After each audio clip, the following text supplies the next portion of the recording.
Charlie, how are you doing? I am pretty good. Is it alright that I shake your hand? Yeah, well, we already did it. Okay, sorry about that. No, it's okay. We've met before. We have, and I have a confidentiality form that I photocopied for you. Okay. I know you signed it last week, but I just wanted to give you a copy of it so you could go home, continually read it over, and so you understand, whenever you have questions, you can just read it over and you can come back and ask me those questions. Okay. All right?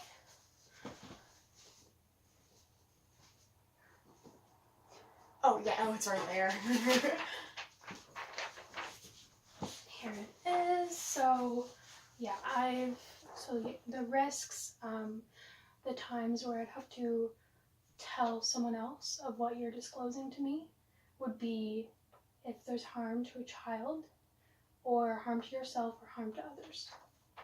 Okay. So if I come in and I'm talking to you, whatever, absentmindedly about if I was gonna hurt other people, Mm-hmm. or if they were gonna hurt me. Either if they were gonna hurt you, if you were gonna hurt other people, if you were gonna hurt yourself, or children. Or children. If children are in danger. Yes. Okay. Okay. Yeah. I'll keep that. Thank you. Awesome. So last week you told me that you wanted to talk about how you're doing in your program and everything involved in your program. So do you want to start with that today? Yeah. Yeah, not a lot has really happened since last week. I would hope you remember, but I'm in the CYC program. Mm-hmm. Yeah. So a lot of the stuff we talk about is kind of heavy sometimes. We watch a lot of documentaries. We watch a lot of documentaries, and we read articles, and we review actual stories of kids who have been abused or traumatized or anything related to that. And it's a really enlightening, eye-opening program for me. Sure. And I'm really glad that I'm in it. I truly am. But sometimes it's not easy to stay in it. Mm-hmm. I know you can probably attest to that because you were in it yourself before you became a practitioner. Yeah, I was. What specifically kind of gets you? One of my biggest triggers is like shouting and aggression.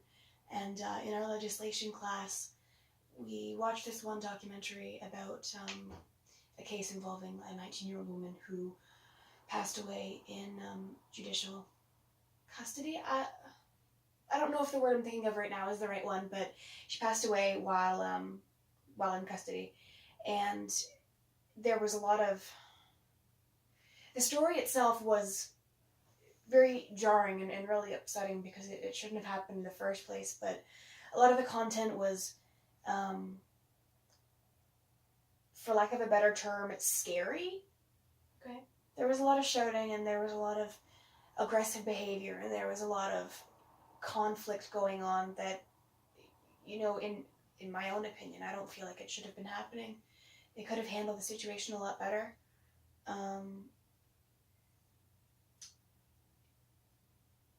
Yeah. Scary. So, do you ever worry that if you're in the field, maybe things like that will all the time trigger you? Oh, I'm always worried about it. I'm really glad that we have our neurodevelopment course because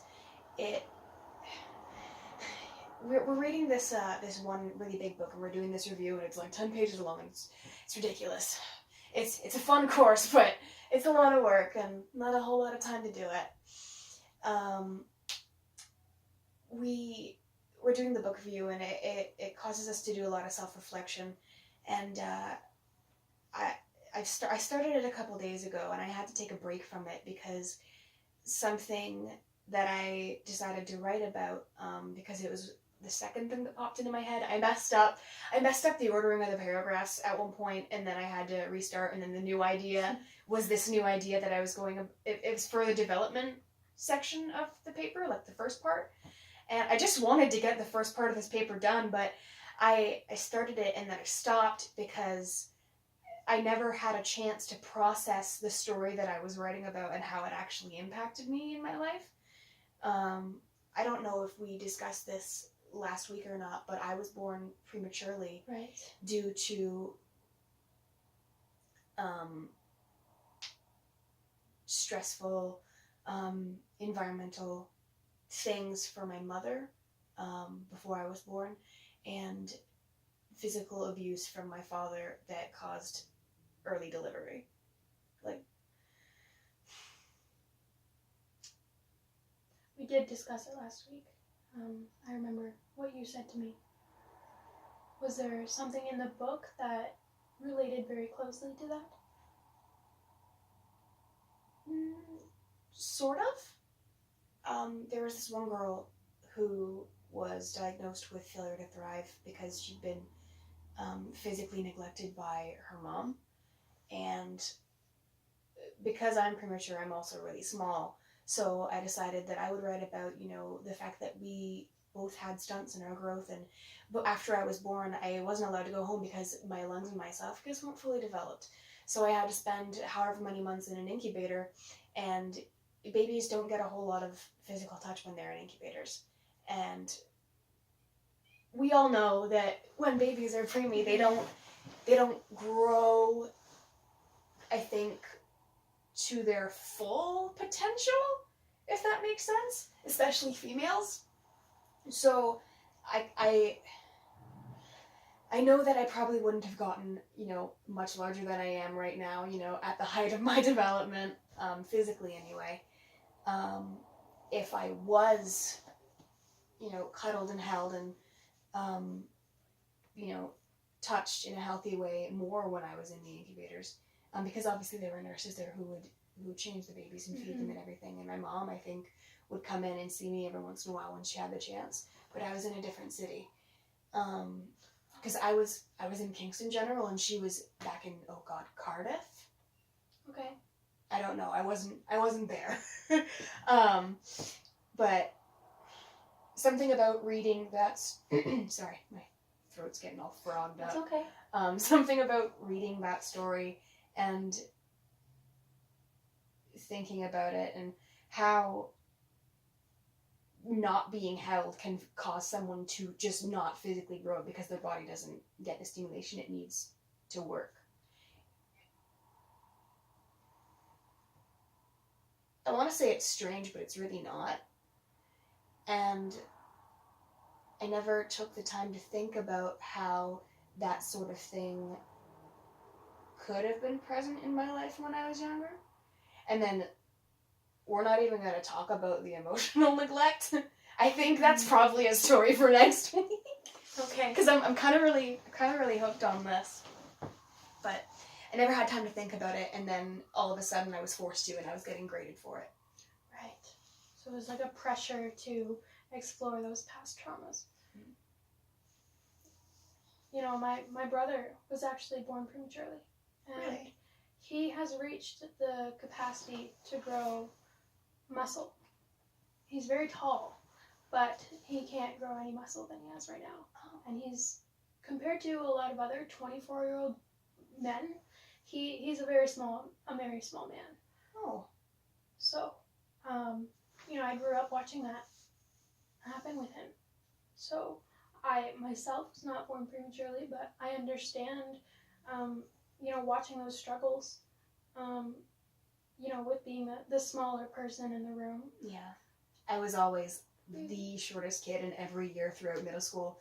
And then in high school, until this one kid named Lewis came in, and he was tiny, but then he outgrew me when I reached grade 12. Yeah. Did he have a hard time with that, with insecurities and self-esteem? He was just, compared to all of his friends, he was just the smallest boy. Yeah. and he's very lanky. He has long arms and long legs. I don't. Because he's very tall, so it's in his genetics to be tall, but he's very small. Well, it's in my genetics to be tall too, but that didn't I wasn't work dealt out. that hand. Yeah, no, it's kind of it's weird now thinking about something that I've just dismissed as, my whole life as just me being small because of, the premature birth, but like I said, it was caused by abuse, like my being born early. And I haven't been keeping up with my mom recently, but the last time that we got together, she and I are both talking about our own triggers and our own, mental health stuff, and she was talking to me about how she has PTSD, and I was just recently diagnosed with PTSD, and she was telling me about everything that, my father, sorry, not her father, everything that my father did, because it was just something that she needed to get off her chest, I guess. And then I became her counselor. I mean, it's what I'm going for. Why not? Practice, and I love her. So she showed me about that, and she told me it before, but I never took the time to actually think about it. It kind of made me feel really weird. Like if he had not done it at all, I could have been like a lot taller. And if he'd, miscalculated the way that he struck her, I guess is the best way to put it, I probably wouldn't even be here.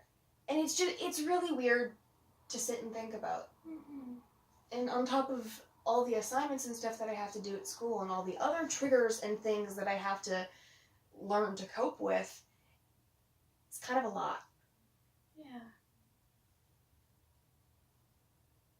Yeah, that is a lot to deal with right now. But I think, there's obviously very positive effects to being, the smallest person in the room. It can really sometimes, I'm assuming that for you it's put your self-esteem down. Yeah, sometimes. Sometimes I can feel good about it because, tall people are really good at big hugs. Yeah. And sometimes they pick me up, and that just feels real nice. Yeah. It's nice to be able to hug a tall person. Yeah. Or be able to, fit in a space that no one else can fit in. Yeah. The coffee table when I was a kid. It had a cubby under it. Yeah, I guess that's one way to think of it. I have very small hands, and my partner always makes fun of me for my small hands. But one time he lost his credit card in a little crevice in his car, and I was able to slip my really, really tiny hands through the crevice and grab the credit card, and I saved the day. So that's, one benefit of having small hands, I guess. Yeah, blessed be.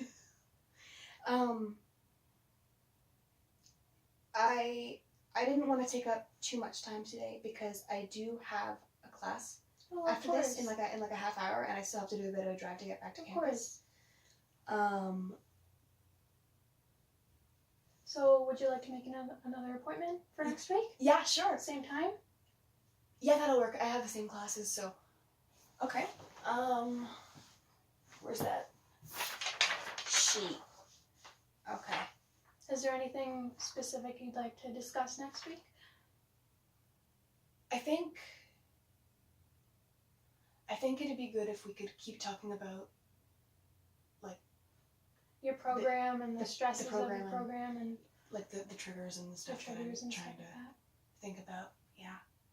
Okay, I think that would be really good for you too. Okay. Can I shake your hand again? Yes. Yes, you're more than welcome. Thank you. It was really nice seeing you today. Thank you. I hope you have a good day. Oh, you too. See you next week.